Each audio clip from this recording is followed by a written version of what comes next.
അൻവറിൻ്റെ ആവശ്യപ്പെട്ട കാര്യവും എല്ലാം ചൂണ്ടിക്കാണിച്ച് കേരളത്തിൽ പ്രതിപക്ഷം എന്താണ് ചെയ്യുന്നത് എന്നതിൻ്റെ കൃത്യമായ തെളിവ് അവരിതിൻ്റെ വസ്തുതാപരമായ കാര്യങ്ങൾ അന്വേഷിക്കുകയോ അതിൻ്റെ ഭാഗമായി എന്തെങ്കിലും പ്രശ്നങ്ങൾക്ക് പരിഹാരം കാണണമെന്ന് ആവശ്യപ്പെടുകയല്ല ചെയ്യുന്നത്. തികച്ചും രാഷ്ട്രീയമായ നിലപാടാണ് സ്വീകരിച്ചുകൊണ്ടിരിക്കുന്നത്. ആ രാഷ്ട്രീയം എന്ന് പറയുന്നത് കേരളത്തിലെ മുഖ്യമന്ത്രി രാജിവെക്കണമെന്നാണ്. അപ്പോൾ തികച്ചും രാഷ്ട്രീയമായ നിലപാട് സ്വീകരിക്കുകയാണ്. അതിന് പൂർണ്ണമായി മാധ്യമങ്ങളിൽ മിക്കവാറും പിന്തുണ നൽകിക്കൊണ്ടിരിക്കുന്നു എന്നുള്ളതാണ് നമ്മുടെ മുമ്പിലുള്ള അവസ്ഥ. അപ്പോൾ കേരളത്തിൽ ഏത് തരത്തിലുള്ള പ്രശ്നങ്ങൾ ഉയർന്നു വന്നാലും മുഖ്യമന്ത്രിക്കും പാർട്ടിക്കുമെതിരായിട്ടുള്ള ഒരു കടന്നാക്രമത്തിൻ്റെ വേദിയായി അതിനൊക്കെ ഉപയോഗിക്കാനാണിപ്പോൾ ശ്രമിച്ചുകൊണ്ടിരിക്കുന്നത്.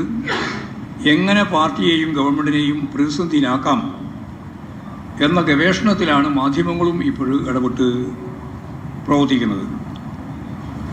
കഴിഞ്ഞ കുറച്ച് ദിവസങ്ങളിലായി നേരത്തെ ഞാൻ ചൂണ്ടിക്കാണിച്ചതുപോലെ അൻവറിൻ്റെ പരാതികളെ സംബന്ധിച്ച് പറയുന്ന മാധ്യമങ്ങൾ നേരത്തെ അൻവറിനെ കുറിച്ച് പറഞ്ഞ കാര്യങ്ങൾ ഈ അവസരത്തിൽ ഓർക്കുന്നത് നല്ലതാണ്. എല്ലാ കാലവും അൻവറിനെ പറ്റി ഇങ്ങനെയല്ല പറഞ്ഞിരുന്നത് എന്ന് എല്ലാവർക്കും മനസ്സിലാവണമല്ലോ. നിങ്ങൾ എങ്ങനെയാണ് കമ്മ്യൂണിസ്റ്റ് വിരുദ്ധത ഓരോന്നിലും ഫലപ്രദമായിട്ട് കൈകാര്യം ചെയ്യുന്നത് എന്നുള്ളതിൻ്റെ ഒരു സാമ്പിൾ പറയാനാണ്. കേരളത്തിൻ്റെ പരിസ്ഥിതി തകർക്കുന്ന നടപടികൾ സ്വീകരിക്കുന്ന റിയൽ എസ്റ്റേറ്റ് ബിസിനസ്സുകൾ നടത്തുന്ന ഏറ്റവും പിന്തിരിപ്പനായ രാഷ്ട്രീയക്കാരനാണ് അൻവർ എന്നാണ് നിങ്ങൾ ചിത്രീകരിച്ചത്. അങ്ങനെ മറന്നു പോകേണ്ട കാര്യമുള്ളതല്ല. അത് വളരെ വിദൂരമായ ഒരു ഭാവിയിലുമല്ല, ഭൂതത്തിലുമല്ല, സമീപ ഭൂതകാലത്ത് വന്ന ചർച്ചയാണ് ഞാൻ പറയുന്നത്. സാമൂഹ്യദ്രോഹി എന്ന നിലയിലുള്ള പ്രതിപാദനത്തിനായിരുന്നു പൊതുവിൽ മാധ്യമങ്ങൾ അന്ന് ആ പദം ഉപയോഗിച്ച് അൻവറിനെ പരിചയപ്പെടുത്തിയത്. അത്തരത്തിൽ മാധ്യമങ്ങൾ ചിത്രീകരിച്ച അൻവറിനെ ഇപ്പോൾ പ്രാധാന്യം നൽകുന്നു എന്നത് ശ്രദ്ധേയമാണ്. അവരുടെ പരാതികളെ ഇടതുപക്ഷ രാഷ്ട്രീയത്തിനെതിരായി ഉപയോഗിക്കുന്നതിനുള്ള ശ്രമങ്ങളാണ് ഇപ്പോഴും നടത്തിക്കൊണ്ടിരിക്കുന്നത്. ഇത് മനസ്സിലാക്കി മുന്നോട്ടേക്ക് പോകാൻ സാധിക്കേണ്ടതായിട്ടുണ്ട്. ഇടതുപക്ഷ രാഷ്ട്രീയത്തിൻ്റെ ഭാഗമായി എന്നതുകൊണ്ട് മാത്രമാണ് അൻവറിനെ അന്നവർ എതിർത്തത്.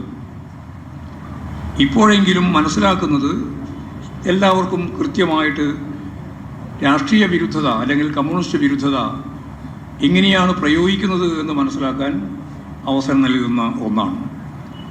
അൻവർ പിന്തുണക്കുന്ന ഇടതുപക്ഷ രാഷ്ട്രീയത്തിന് ഒപ്പം നിൽക്കുമെന്നും അതാണ് അൻവറിൻ്റെ ഏറ്റവും പ്രധാനപ്പെട്ട ഏറ്റവും അവസാനം വരെ പറഞ്ഞിട്ടുള്ള കാര്യം. മുഖ്യമന്ത്രിയിൽ പൂർണ്ണ വിശ്വാസമുണ്ടെന്നും മുഖ്യമന്ത്രിയെ കണ്ട ശേഷം അൻവർ പ്രസ്താവിച്ചപ്പോൾ മാധ്യമങ്ങൾ അദ്ദേഹത്തെ ചിത്രീകരിച്ച് ഒറ്റ മിനിറ്റ് കൊണ്ട് ചിത്രീകരിച്ചുകൊണ്ടിരുന്ന ചിത്രത്തിൽ അങ്ങോട്ട് മാറ്റം വരുത്തിയിട്ട് അവിടെ ഒരു പുതിയ ജീവി താരതമ്യം ചെയ്യാനല്ലേ നിങ്ങളെല്ലാം പുറപ്പെട്ടത്? എത്ര വേഗമാണ് മാറുന്നത്! ആ മാറ്റമാണ് കേരളം കണ്ടത്. അപ്പോൾ അൻവർ തന്നെ പറഞ്ഞു ആ ജീവി അത്ര മോശമല്ല, എലി, അതാണല്ലോ നിങ്ങൾ ഊമിച്ചത്. അപ്പോൾ യഥാർത്ഥത്തിൽ കമ്മ്യൂണിസ്റ്റ് വിരുദ്ധത അങ്ങേ അറ്റം വരെ കൊണ്ടുപോയി അതിൻ്റെ ഭാഗമായിട്ട് അൻവറിനെ എങ്ങനെയാണ് ഉപയോഗിക്കാനാവുക എന്നുള്ളതാണ് മാധ്യമങ്ങളും അതുപോലെ തന്നെ ബൂർഷ്വാ പാർട്ടികളും യഥാർത്ഥത്തിൽ ശ്രമിച്ചുകൊണ്ടിരിക്കുന്നത്. ഇടതുപക്ഷ രാഷ്ട്രീയത്തോട് ചേർന്ന് നിന്നു കഴിഞ്ഞാൽ അയാൾ മോശക്കാരനാകുന്നു പ്രക്രിയയാണ് അൻവറിൻ്റെ ഇക്കാര്യത്തിലും അവർ ആവർത്തിച്ചിട്ടുള്ളത്.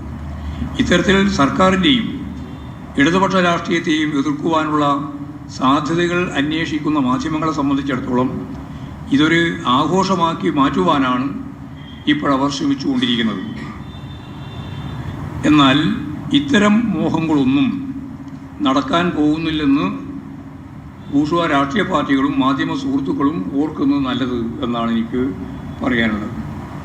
രാഷ്ട്രീയമായ കാര്യം വെച്ച് ഗവൺമെൻറ്റിനെയും പാർട്ടിയെയും ആക്രമിക്കുന്നതിന് ഇത്തരത്തിൽ ഉണ്ടാകുന്ന കാര്യങ്ങളെ ഉപയോഗപ്പെടുത്താൻ നിങ്ങൾ നടത്തുന്ന ശ്രമങ്ങളൊന്നും വിജയിപ്പിക്കാൻ നിങ്ങൾക്ക് സാധിക്കുന്നതല്ല.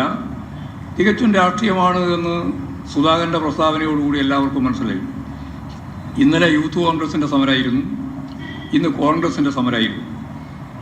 യൂത്ത് കോൺഗ്രസിൻ്റെ സമരത്തിൻ്റെ ഭാഗമായിട്ട് തന്നെ സുധാകരൻ പറഞ്ഞത് പോലീസിനെ നേരിടുന്നതാണ്, സമരരംഗത്തല്ല എവിടെയായാലും. ഇതാ മറ്റോ DYFIക്കാരാണ് പറഞ്ഞിരുന്നതെങ്കിൽ നിങ്ങളുടെ മാധ്യമങ്ങൾ എന്തായിരുന്നു ഇന്നത്തെ വാർത്തയായിട്ട് വരിക? ഇങ്ങനെ ഒരു സ്റ്റേറ്റ്മെൻറ്റ് കേരളത്തിൽ ഇടതുപക്ഷക്കാരോ അല്ലെങ്കിൽ DYFIക്കാരോ ആരെങ്കിലും പറഞ്ഞിരുന്നുവെങ്കിൽ എന്തായിരിക്കും ഇന്നത്തെ ചർച്ച, ഇന്നലത്തെ ചർച്ച? എന്തെങ്കിലും ചർച്ച നടത്താൻ പറ്റാത്തത്? പോലീസിനെ ആക്രമിക്കും, നാട്ടിലായാലും ആക്രമിക്കും എന്ന് പറയുന്ന ഭരണഘടനാ വിരുദ്ധമായ നിലപാട് സ്വീകരിക്കുന്ന കോൺഗ്രസിൻ്റെ സംസ്ഥാന പ്രസിഡന്റിൻ്റെ ആഹ്വാനത്തെയും നിലപാടിനെയും നിങ്ങൾക്ക് എതിർക്കാൻ എന്തേ പറ്റാതിരിക്കുന്നത്? ഇന്നും പറഞ്ഞിരിക്കുകയാണ്, അടിക്കുക, പോലീസിനോട് പറയുകയാണ്. അക്രമത്തിൻ്റെ ഭാഗമായിട്ടുള്ള രീതിയാണ് കൈകാര്യം ചെയ്യുന്നത്. അപ്പോൾ രാഷ്ട്രീയം മാത്രമല്ല, അക്രമ രാഷ്ട്രീയം കൈകാര്യം ചെയ്യാൻ വേണ്ടിയിട്ട് കോൺഗ്രസ്സിന് കിട്ടിയ ഒരു അവസരമായിട്ടാണ് ഇതിനെ ഉപയോഗിച്ചിട്ടുള്ളത് എന്നുള്ളതാണ് അത് സംബന്ധിച്ച് പറയാനുള്ള കാര്യം. പിന്നെ പാർട്ടി സമ്മേളനങ്ങൾ നടന്നുകൊണ്ടിരിക്കുകയാണ്. പാർട്ടി സമ്മേളനം നടന്നുകൊണ്ടിരിക്കുന്ന ഘട്ടത്തിൽ സ്വാഭാവികമായിട്ടും ഇത്തരത്തിലുള്ള ചർച്ചകൾ സംഘടിപ്പിക്കുന്നതിന് വേണ്ടി ചില പത്രങ്ങൾ പണ്ടൊക്കെ തലക്കെട്ടിലാണ് സമ്മേളനത്തെപ്പറ്റി എഴുതാൻ തുടങ്ങി. മുമ്പൊന്നും പ്രായ സമ്മേളനത്തെപ്പറ്റി ആർക്കും അറിയുന്നില്ല. പ്രായ സമ്മേളനം കഴിഞ്ഞാലാണ് പ്രായ സമ്മേളനം കഴിയുക. ഇത് 38,000-ലധികം വരുന്ന പ്രായ സമ്മേളനങ്ങൾ കേരളത്തിൽ നടക്കുകയാണ്. ഈ ഒരു മാസക്കാലം കേരളത്തിൻ്റെ ഒരറ്റം മുതൽ മറ്റൊരറ്റം വരെ 38,000 പ്രായ സമ്മേളനത്തിലധികം നടക്കണം, ഓരോ പ്രായ സമ്മേളനവും. അതിൻ്റെ ഭാഗമായിട്ട് എവിടെയെങ്കിലും അവിടെ ഇവിടെ ഉണ്ടാകുന്ന ഏതെങ്കിലും ഒരു കാര്യം ചൂണ്ടിക്കാണിച്ചിട്ട് ബ്രാഞ്ച് സമ്മേളനം മുഴുവൻ വമ്പിച്ച രീതിയിലുള്ള കുഴപ്പമാണെന്ന് വരുത്താനാണ് നിങ്ങൾ ശ്രമിക്കുന്നത്. അതും കമ്മ്യൂണിസ്റ്റ് വിരുദ്ധതയാണ്. അഞ്ചാം പടി ഉൾപ്പെടെയാണ് ഞാൻ പറയുന്നത്. അഞ്ചാം പടി ആയതുകൊണ്ട് എന്താ, എൻ്റെ നാടാണെന്നുള്ളത് കൊണ്ട് മാത്രം ഞാനെന്ത് പറയാതിരിക്കണം? ഏതെങ്കിലും സമ്മേളനങ്ങളൊക്കെ ചിലപ്പോൾ അവിടുത്തെ പ്രാദേശികമായ പ്രശ്നങ്ങളോ കാര്യങ്ങളോ കൊണ്ട് നിർത്തിവെച്ചിട്ടുണ്ടാവും. അങ്ങനെ നിർത്തിവെക്കാൻ പാടില്ല എന്നൊന്നും പാർട്ടി തീരുമാനിച്ചിട്ടില്ല. അതാ പറയണ്ടേ എന്ന് പറഞ്ഞാൽ നിങ്ങളെ ഒരു അജണ്ട കൈകാര്യം ചെയ്യാണ്. CPM-ൻ്റെ സംസ്ഥാന സെക്രട്ടറിയുടെ നാട്ടിൽ തന്നെ സമ്മേളനം അലങ്കോലമാകുന്നു. സമ്മേളനം അലങ്കോലാവില്ല, സമ്മേളനം നിർത്തിവെച്ചിരിക്കുന്നു. സമ്മേളനത്തിൻ്റെ ഭാഗമായിട്ടുള്ള പ്രക്രിയ പൂർത്തിയായിക്കൊണ്ടിരിക്കുകയാണ്. ആയിട്ടില്ല, പ്രായ സമ്മേളനം ഇനി ഒരു മാസമുണ്ട് എല്ലാം കൂടി ചേർന്ന് പൂർത്തിയാവാൻ. കാരണം ഇതൊക്കെ സാധാരണ രീതിയിലുള്ളൊരു ഒപ്പിച്ചു പോകുന്ന സമ്മേളനമല്ല. ഇപ്പോൾ ചില പത്രങ്ങൾ ഇപ്പോൾ അങ്ങനെ എഴുതിയിട്ടുള്ളത് ആളെ കിട്ടാനില്ല സമ്മേളനത്തിൽ നിന്ന്.